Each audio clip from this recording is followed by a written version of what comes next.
कई लोग कहते हैं गुरुजी क्या दूध चढ़ाना जरूरी है शंकर पर? कई लोग कहते हैं गुरुजी क्या दही चढ़ाना जरूरी है शंकर पर? शहद चढ़ाना जरूरी है? घृत चढ़ाना जरूरी है? शक्कर चढ़ाना जरूरी है? शिव महापुराण की कथा कहती है 5 चीजें शंकर भगवान पर चढ़ती है। दूध अर्थात घर में लक्ष्मी की वृद्धि करता है, इसलिए चढ़ाया जाता है। दही शंकर भगवान पर इसलिए चढ़ाते हैं क्योंकि यह परिवार को जोड़ता है। जिसके परिवार में क्लेश ज्यादा होता है, जिसके परिवार में आपस में तकरार ज्यादा होता है, उसको दही जोड़ता है। शहद घर में चिड़चिड़ प्रवृत्ति को समाप्त करता है। घी रोग को समाप्त करता है। शक्कर मिष्ठान घर में यदि लक्ष्मी आकर जा रही हो तो मिष्ठान समर्पित किया जाता है। इसलिए पंचामृत स्नान का भाव शिव महापुराण कहते हैं। पंचामृत स्नान का भगवान, इसलिए 5 चीजें शंकर को समर्पित हैं। दूध, दही, घृत, शहद, शक्कर अर्थात मिष्ठान। शक्कर से मूलतः यहां शिव महापुराण में शक्कर नहीं लिखी है, मिष्ठान। अब लोग शक्कर पीस कर अभिषेक करते हैं, परंतु मिष्ठान अर्थात गाय के दूध से निर्मित कोई मिठाई और उस मिठाई से भगवान शंकर का अभिषेक। अब लोग भले शक्कर रखने लगे शंकर जी के अभिषेक में, पर यहां शक्कर नहीं लिखा है, यहां मिष्ठान।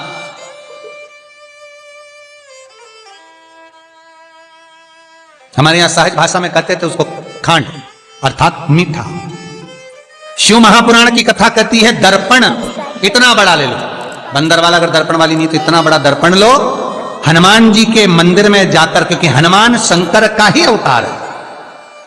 हनुमान जी के मंदिर में जाकर हनुमान जी के उल्टे पांव का थोड़ा सा सिंदूर, चरण का थोड़ा सा सिंदूर एक कागज में लेकर आ जाइए। और हनुमान जी के छोटे भाई, हनुमान जी 6 भाई हैं, उसमें गतिमान, हनुमान जी के छोटे भाई गतिमान का नाम लो और गतिमान का नाम लेकर उस दर्पण पर सिंदूर से त्रिशूल बना दो। सिंदूर से त्रिशूल बनाकर उस दर्पण को घर के बाहर,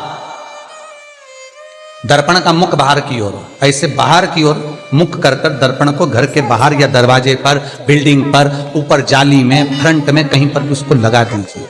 महाराज केवल शंकर का स्मरण कर कर, गतिमान का नाम लेकर, हनुमान के उल्टे पांव का सिंदूर का त्रिशूल बनाकर जो दर्पण को लगा देता है, आपको 1 महीने के अंदर अंतर मालूम पड़ जाएगा कि पिछले जो महीने निकले हैं उस महीने का अंदाजा लगाना कि घर में लोग कितने बीमार पड़ते थे और इस दर्पण को लगाने के बाद बीमारी कम हुई कि नहीं हो कम तो ठंडा कर देना, क्या जा रहा है, पर करके जरूर देखना। विश्वास रखकर करोगे, भगवान शिव का अनुमोदन कर कर, भगवान शंकर पर विश्वास रखकर करोगे तो बीमारी घेर नहीं सकती। अकाल मृत्यु हो मरे जो काम करे चंडाल का, काल उसका क्या बिगाड़े जो भक्त हो महाकाल का। शंकर की आराधना करने वाला, शिव का स्मरण करने वाला, शिव को निवेदन करने वाला, शिव अर्चना में डूबने वाला, शिव का अनुमोदन करने वाला कभी दुखी नहीं हो सकता। तो शिव महापुराण की कथा कहती है शंकर को जितना जल प्रिय नहीं, शंकर को जितना बेल प्रिय नहीं, शंकर को जितना शमी प्रिय नहीं, शंकर को जितना दूध दही प्रिय नहीं, शंकर को अगर कुछ प्रिय है तो सत्य प्रिय है। सत्यम शिवम सुंदर। इसीलिए हमारे यहां शास्त्र कहता है ब्रह्मा जी केतकी के फूल को लेकर आए, उसने झूठ बोला। ब्रह्मा जी गाय को लेकर आए, शंकर भगवान के सम्मुख में झूठ बोला। ब्रह्मा स्वयं झूठ बोले तो सिर कटा। कर्मनाशा नदी प्रकट हुई। और शिव महापुराण की कथा कहती है शंकर को सत्य प्रिय है अगर झूठ बोला है। इसीलिए शिव महापुराण का स्पष्टीकरण किया जाए, वर्णन किया जाए तो पहले के समय में अदालत नहीं होती थी, पहले के समय में पंचायत नहीं हो सकती थी, पहले के समय में कोई सभाएं नहीं होती थी, पहले के समय में कोई निर्णायक मंडल नहीं होता था, पहले के समय में केवल एक निर्णय होता था। गांव के लोग ले जाकर शंकर के मंदिर में खड़ा कर देते थे और कहते थे उठा गंगा जली, और कहते तूने ऐसा नहीं किया। गंगा जली उठाकर कह दे कि तूने ऐसा नहीं करा। क्यों गंगा जली उठवाते थे?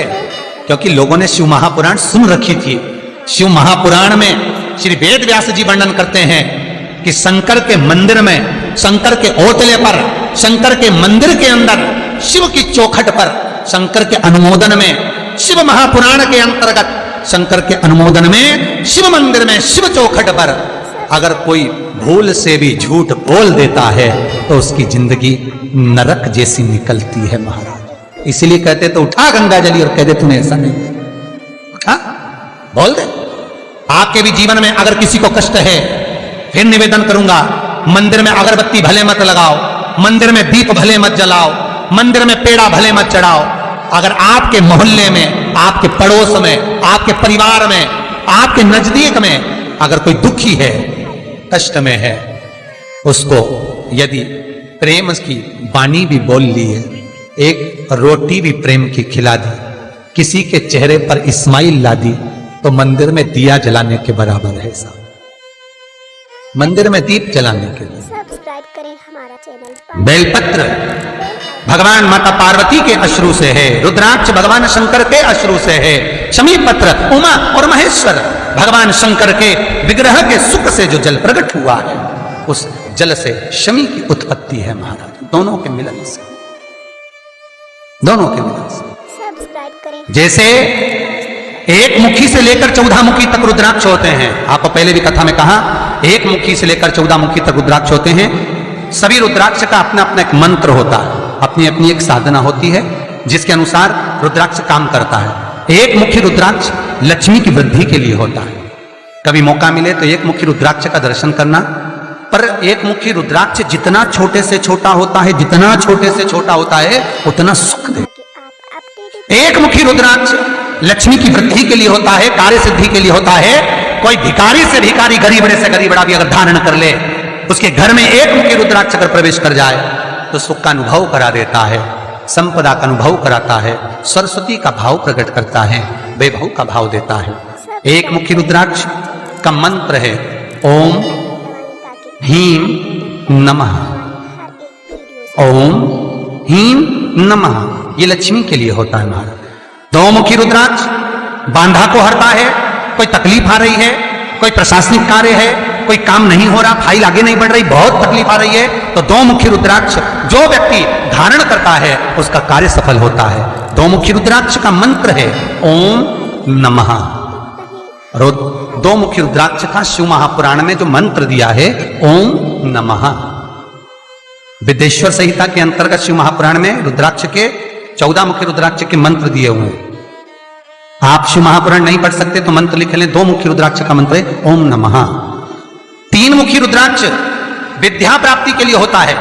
कैसा भी अनपढ़ से अनपढ़ व्यक्ति हो, जिसको विद्या में रुचि ना हो, पढ़ ही नहीं पा रहा हो, चित्त वृत्ति ही ना लग रही हो, मन ही ना लग रहा हो, परसेंट कम से कम होते जा रहे हो, तीन मुखी रुद्राक्ष उस बच्चे के गले में लाल धागे में डाल दीजिए। नहीं डाल सकते तो बच्चे के कमरे में जहां वो पढ़ता है, विद्याध्ययन करता है, उसके कमरे में लगा दीजिए। तीन मुखी रुद्राक्ष का मंत्र है ओम श्री शिवाय नमस्तुभ्यं, श्री शिवाय नमस्तुभ्यं, श्री शिवाय नमस्तुभ्यं।